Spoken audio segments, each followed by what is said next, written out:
Exercise 5.2 filling the blanks. The collected information is called என்ன அப்படின்னு சொல்லணும்னா நம்ம ஸ்டாட்டிஸ்டிக்ஸ்ல முக்கியமானது என்னது அப்படின்னு பார்த்தோம்னா data.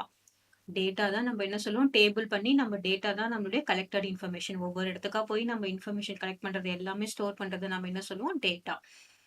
And example for primary data. Primary data அப்படின்னா என்ன அர்த்தம்? நாம ஃபர்ஸ்ட் ஹேண்ட் எக்ஸ்பீரியன்ஸ் நாமளா நேர்ல போய் டேட்டா கலெக்ட் பண்றது என்னது பிரைமரி டேட்டா. ஸோ இதுக்கு ஒரு எக்ஸாம்பிள் நிறைய எக்ஸாம்பிள் கொடுக்கலாம். ஒரு எக்ஸாம்பிள் பார்த்தீங்கன்னா list of absentees in the class, இல்லைன்னா பாருங்க list of boys in the class. Boys in class எவ்வளோ, ஒரு கிளாஸ்ல எவ்வளோ பாய்ஸ் இருக்காங்க. அல்லது செகண்ட் ஒன்னுக்கு நான் இன்னொரு எக்ஸாம்பிள் கொடுக்குறேன். List of absentees in the class, இன்னைக்கு எத்தனை பேர் நமக்கு ஆப்சென்ட் ஆயிருக்காங்க அப்படின்றது என்ன, நம்ம கிளாஸை பார்க்குறோம், அதுல இருந்து நம்ம கலெக்ட் பண்றோம். List of absentees in a class இது நமக்கு டெய்லி மாறுபடும். List of boys in the class maybe அவங்க டிசி வாங்கினாங்கன்னா நமக்கு மாறுபடும். இதெல்லாம் வந்து டேட்டா.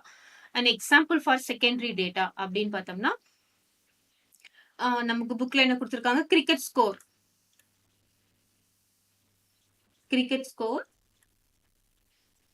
ஃப்ரம் வெப்சைட், ஏதாவது ஒரு வெப்சைட். அது வந்து ஏற்கனவே அவங்க கலெக்ட் பண்ணியிருக்காங்க. அதுல இருந்து நாம திரும்பவும் பண்றது, ரெண்டாவது தடவை ரிப்பீட் பண்றது தான் என்ன சொல்றோம், செகண்டரி டேட்டா அப்படின்னு சொல்லுவோம். Cricket score from the website. இப்போ இதுக்கு இன்னொரு எக்ஸாம்பிள் என்ன சொல்லலாம் அப்படின்னு பார்த்தோம்னா பிரின்சிபல் கலெக்டட் லிஸ்ட் ஆஃப் ஆப்சென்டிஸ்.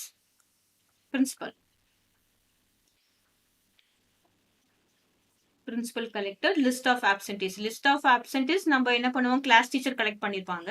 அதுல இருந்து பிரின்சிபல் கேட்பாங்க, எனக்கு இன்னைக்கு எவ்வளவு ஆப்சென்டிஸ் எனக்கு கொடுங்க அப்படின்னு சொல்லிட்டு.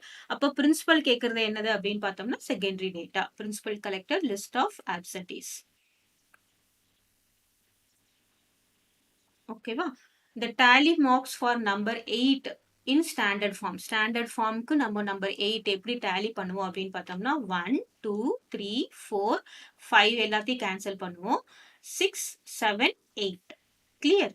ஸோ நம்ம 1 2 3 4 5 போட்டு கேன்சல் பண்ணக்கூடாது, தப்பு. நம்ம என்ன பண்ணணும், 5 வந்து கேன்சலிங் தான். அப்போ நம்ம இது ஒரு செட்டு பார்த்தோம்னா இது 5 5 + 3 is 8 அப்படின்னு நம்மளால கால்குலேட் பண்ண முடியும்.